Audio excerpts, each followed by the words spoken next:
আজকে আমরা এমন এক ব্যক্তি সম্পর্কে কথা বলবো, তাকে আপনারা সবাই সামাজিক যোগাযোগ মাধ্যমের কল্যাণে চিনেন। তিনি অস্ট্রেলিয়ান প্রবাসী বাংলাদেশি বনিয়ামিন। তার আরেকটি পরিচয় আছে, তিনি ডেস্টিনির মহাপরিচালক রফিকুল আমিনের ভাই। হ্যাঁ, ঠিক শুনতে পেরেছেন, ডেস্টিনি। ডেস্টিনি সম্পর্কে আপনারা সকলেই অবগত আছেন। ডেস্টিনি কি করেছে বাংলাদেশে আপনারা সকলেই জানেন। ডেস্টিনি এবং রফিকুল আমিন কি করেছিল। সেই রফিকুল আমিনের ভাই বনিয়ামিনের খপ্পরে পড়েছে আমাদের তথাকথিত এক ইসলামিক দল, এবং সেই দলের এই শীর্ষ নেতা, যাকে বাংলাদেশের সমগ্র মানুষ শ্রদ্ধা করে, আল্লামা দেলোয়ার হোসেন সাঈদী। শুনুন দেলোয়ার হোসেন সাঈদী সম্পর্কে এই বনিয়ামিন কি বলেছিল।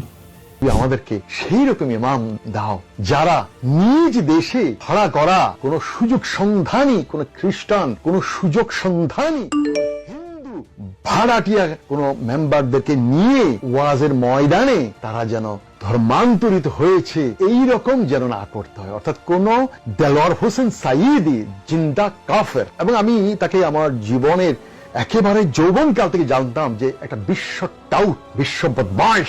তার আজ পর্যন্ত ফাঁসিটা হয় নাই, তাকে এখনো জীবিত রাখা হয়েছে। আমি মাঝে মাঝে খুব আফসোস বোধ করি, হে আল্লাহ, তবে শয়তান খুব দ্রুত মরা উচিত না।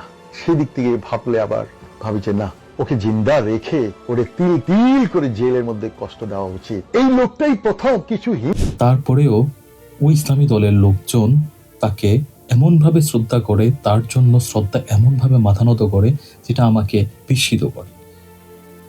আল্লামা দেলোয়ার হোসেন সাঈদী, যাকে আপামর বাংলাদেশের জনগণ শ্রদ্ধা করে, ভালোবাসে, সে এমন একটা লোকের বিরুদ্ধে এই ধরনের প্রোপাগান্ডামূলক কথা বলার পরেও এই দলটি কিভাবে এই মানুষকে মাথায় তুলে নাচে, সেটি আমি আজও বোধগম্য নই। তাছাড়াও সময় অসময়ে তিনি বিএনপির বিরুদ্ধে নানা রকম প্রোপাগান্ডা ছড়িয়ে যাচ্ছেন। যেমন তিনি 5ই আগস্টের পূর্বে বেগম জিয়া যখন হসপিটালে চিকিৎসাধীন, তিনি বিভিন্ন সময়ে ফেসবুক পোস্টের মাধ্যমে জানিয়েছিলেন বেগম জিয়া মৃত্যুবরণ করেছেন, কিন্তু আল্লাহ উনাকে হায়াত দারাজ করেছেন, তিনি এখন পর্যন্ত বেঁচে আছেন। কিন্তু এই গুজববাজ বনিয়ামিন এই তথ্যটি সারা বিশ্বব্যাপী ছড়িয়ে দিয়েছিলেন সেই সময়টায়। এই বনিয়ামিন ট্রাভেল এজেন্সির নামে বিভিন্ন মানুষের কাছ থেকে প্রতারণামূলকভাবে বিপুল পরিমাণ অর্থাদি আত্মসাৎ করেছেন। এটি আমার কথা নয়, তার মেয়ের জামাতা কি বলেছেন তার সম্পর্কে সেটি একটু শুনুন। কবরে যাইতে হইব। আমি যে মানুষের হারাম খাবো বা আমার দ্বারা যদি মানুষ ক্ষতিগ্রস্ত হয়, এই উপর আল্লাহর কাছে গিয়ে কি জবাব দেবো? একবার বলেন তো, আল্লাহ আমাকে কিসের অভাব দিয়েছে? আমার দুটো ফুটফুটে সুন্দর ছোট শিশুকন্যা আছে, এত সুন্দর ঘর সংসার, আলিশান বাড়িতে আমি থাকি, কয়েকটা ব্যবসা বাণিজ্য, কয়েকটা বাড়ি আমেরিকাতে, কি নাই আমার? আল্লাহ তো দিছে আপনাদের দোয়া।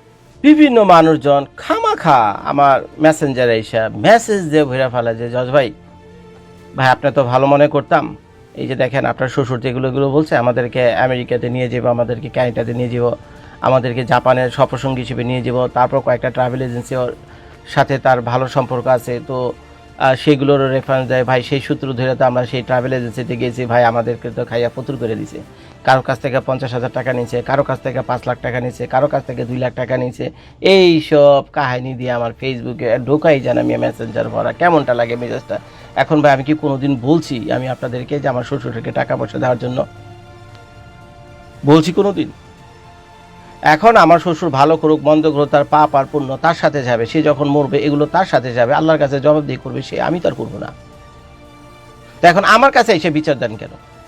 তো এখন তারা বলতেছে যে জজ ভাই আপনার কাছে বিচার দিই কেন? ভাই 2-4 দিন তো আমাদের সাথে টেক্সট মেসেজে কথা, মেসেঞ্জারে আমার আব্বাকে বললাম যে আব্বা, এই যে আপনি ওই যে বিভিন্ন মানুষকে ওই জাপানে আপনি সফর সঙ্গী নিয়ে যাবেন, তারপরে ওই আমেরিকাতে যাবেন সফর সঙ্গী নিয়ে। এই বনিয়ামিন তারেক রহমান সম্পর্কে বিভিন্ন সময় বিভিন্ন ধরনের বিদ্রূপ মন্তব্য করে গিয়েছেন সোশ্যাল মিডিয়ায় নানা রকমভাবে।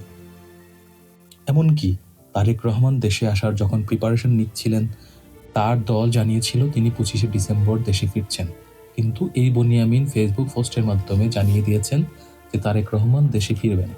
কিন্তু তারেক রহমান সব জল্পনা কল্পনার অবসান ঘটিয়ে 25 তারিখ ঠিকই দেশে ফিরেছেন। তাই আমার যে বন্ধু বান্ধব এবং শোভানুধ্যায়ী আছেন যারা এই বনিয়ামিনকে অন্ধভাবে সমর্থন করেন, তাদের উদ্দেশ্যে আমি বলবো, আপনারা আপনার বিবেককে প্রশ্ন করুন। আপনার দলের একজন সিনিয়র নায়েবে আমির মাওলানা দেলোয়ার হোসেন সাঈদী সম্পর্কে যে লোক এই ধরনের মন্তব্য করতে পারে, তাকে কি আপনারা এইভাবে সমর্থন করতে পারেন? এটা আপনার বিবেকের কাছে আমার প্রশ্ন। জাগে যে দেশে এত বড় একটা পরিবর্তন হয়ে গেল আমার জন্মদেশে, কিন্তু একটা দলের যিনি প্রধান তিনি এখনো দেশে ফিরতে পারছে না, তিনি আসছে না। কিন্তু কেন আসছে না এটাই অনেকেই জানে না।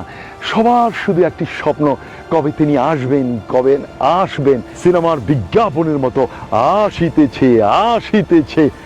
নো নো নো চান্দু, তুমি স্বপ্ন বুনতে থাকো, স্বপ্নের জাল বুনতে থাকো। তোমার তারেক জিয়া কখনোই এই জন্মদেশে আসবে না, আসতে পারে না। কারণ সেই আশাটাকে তোমরা নিজ হাতেই বন্ধ করে দিয়েছ। পাথর মেরে মেরে মেরে তারেক জিয়ার ফেরাটাকে একেবারে কফিনের শেষ পেরেকের মতো বন্ধ করে দিয়েছ। কারণ তারেকও ভালো করে জানে এই দেশে, এই জন্ম দেশে সে নিরাপদ নয়। প্রিয় বন্ধু, আমি বনি, আমি আবারও বলছি, শুনতে খারাপ লাগছে, বাট তারেক নট কামিং। লন্ডনে বসে লণ্ঠন ধরে আছে এই সেই তারেক জিয়া। নেবা নেবা নেবা, কখনই আসবে না। আমার ভিডিওটা কপি